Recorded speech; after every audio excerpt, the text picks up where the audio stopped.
Hey guys, Shuram here, and today I'm going to be showing you the Ducati Monster 1200 in multiplayer. Now, a while back, this bike was made available for sale in the garage with a price of 100,000 credits. So, most people bought it, and look, he's messing with his mirror. That's an interesting Easter egg with the bikes. So my rank is 1250, my tuning is 010, 010, and my pro kits are 3031. I did not have any other B-Class bike parts at this time, so I was forced to upgrade that way. Now to some races. I will be running extra tanks in all of these races just to show this bike's full potential. So one problem with bikes, at the beginning, they tend to be very sensitive, so as you saw back there, I hit the side, but I am faster than that Donkervoort. So at this rank of 1250, I can reach 226 miles per hour, which is not terrible, but is not great either. I don't know if you saw at the beginning, but there was an SLK Special Edition, and he is now passing me, going like 100 miles per hour faster than me. So it's pretty much guaranteed that an SLK is going to win if you see it in a room. So here I did not fall down, but instead went up a bunch of ramps, because that way I can get the most of the purple nitro. One good thing about this bike is it can corner very well. I was actually catching up to that SLK for a little while because he did not make the corners well, which is interesting because catching up to an SLK Special Edition is not something that you see happen on very many occasions. So this car directly behind me is a BMW M2. Now, the BMW M2 at this rank is one of the best cars for this rank. Check out my video on that if you want to see what I believe to be the best tune for it in Asphalt 8. I will link that in the description. But here, that M2 does not have the best tune for certain, because the tune that I found is about 20 miles per hour faster than this bike at basically the same rank. Whereas that one behind me is only slightly faster, so I think he may have tuned incorrectly, but still, that's pretty good, this bike beating an M2 regardless of how it's tuned. But will I be able to stay ahead for the entirety of the second lap? We will see. So this bike is better in multiplayer at this rank than the KTM, which I tested a while back. It goes around 10 miles per hour faster or so, and seems decent. With supercharge at this rank, the bike can reach the speed of a BMW M2 about 50 ranks lower, so that's actually not bad. We have managed to beat that BMW M2 back there. A purple one, no less. So he was a 1245 M2, also triple boosted, and that SLK that won was lower ranked, but SLKs are overpowered pretty much no matter what rank they're at. So now for the second race, which is on Barcelona against two M2s, a Cobra, and a Donkervoort. These are three very common cars around this rank. The Donkervoort is not the good one. So the Cobra has already managed to pass me in the Donkervoort, but because the M2's acceleration isn't quite as good, it is still a little bit behind.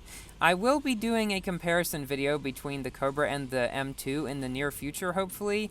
And as always, in a bike, it's best to go on the beach because of all the ramps and things that you can get the purple nitro on. So that Cobra is now long gone, but that car right behind me is a BMW M2. Now coming up here, you'll see why bikes are not so great to be used in multiplayer. If a car just touches them, it kind of just makes them lose a bunch of speed and stuff like you saw just happen. While it may not knock them down, they pretty much have no chance of ever winning a fight between a car and themselves. Because, well, they're bikes and cars will win.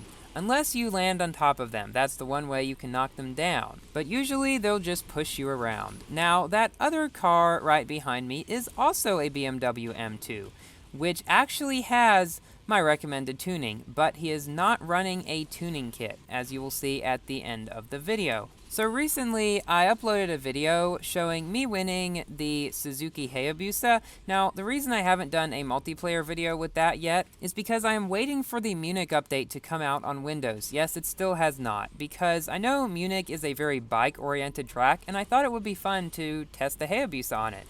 So that's what I'm waiting for. When the Munich update comes out, hopefully I'll be making that Hayabusa video. So we're coming up to the end of the second lap. I have managed to stay ahead of this other M2 for the entirety of the race. So that's pretty good.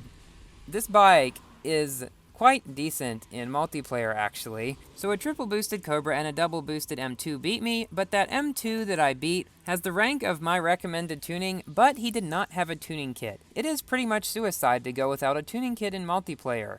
And another M2. They are so extremely popular around this rank. And we have another 1200 MONSTROUS in the race. That's pretty rare to see two bikes in one race at this rank because not too many people use them in multiplayer. This is actually one of the most stable bikes in the game. It is extremely rare that it glitches in any way. It is extremely stable around corners, doesn't overturn or anything like that, has decent handling.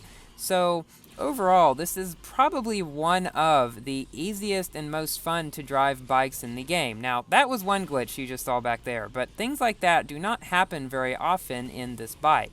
Nevada is one of the best tracks for bikes, along with Barcelona, so if those two come up, it is probably a good idea to choose them, because of all the ramps they have so that you can get the purple nitro off of, and have a better chance against, well, any of the other cars you may face. Because if you get something like Azure Coast, which has no ramps, you're not going to be getting any purple nitro except from just being in perfect nitro throughout the entire race, and maybe after a lap you'll have enough for a supercharge.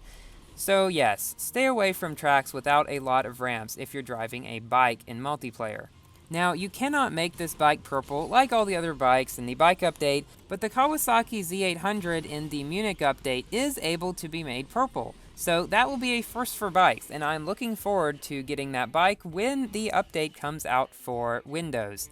So, we have beat that other Ducati Monster who didn't do very well, a slightly higher double boosted Donkervort, and a slightly higher double boosted M2 is what beat us.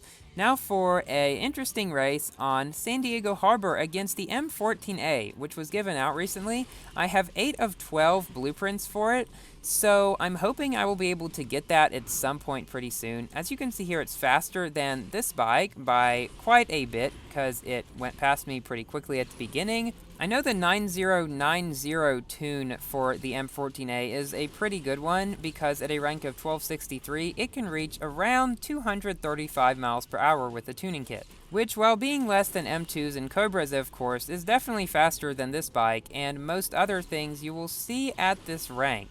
San Diego Harbor is also a very good track for bikes because it has a lot of ramps and things too at pretty much all places on the track. So that car coming up right behind me is the M14A. He wrecked early on, but he was starting to catch up fairly quickly because, as I said earlier, he is faster at this rank. So coming up here, he passed me and I thought I was going to land on him at this point, but he bumped me and I fell into the water. I'm not sure if he meant to do that, but if he did, that's an extremely good strategy at that part on San Diego Harbor. So it looks like he had the 10-0-10-0 tuning, but we did beat a much higher Donkervort. Now for the final race of this video against that same M14A and an M2 or two. That sounds a little weird. Because of this bike's extremely good acceleration, it can get ahead at the beginning of pretty much any car except the Donkervort at this rank. It starts up faster than the Cobra, faster than the M14A, and I'm pretty certain almost anything else that you'll find at this rank, and I'm still ahead of them. But coming up here, because as they are slightly faster, this M2 pushes me to the side and knocks me down. But because of that knockdown, I got to see an MP48 at this low of a rank, which I was a little bit confused about because they tend to run usually higher around 1476 and above there. So I have managed to pass him, and that other car behind me is a BMW M2. So my general consensus on this bike, it is one of the best bikes for multiplayer, probably only behind the Hayabusa, which I have yet to test, but I will be doing that soon. Now, while it isn't all that great, as you've been able to see in this video, it was able to hold its own pretty well against some of the M2s and things that I faced. And not many other bikes in this game are even able to compete with some of the fastest cars around their rank. So, yes, if you really want to use a bike in multiplayer for some reason, this is likely the one. because it is able to compete with the fast cars around it better than pretty much any other bike in the game, possibly besides the Hayabusa. So this bike is certainly worth it. If you haven't bought it yet, it's 100,000 credits. What are you waiting for? So thank you all for watching. Please like the video if you enjoyed it and found it to be helpful, and please consider subscribing for more Asphalt 8 videos, and I will see you later. Goodbye.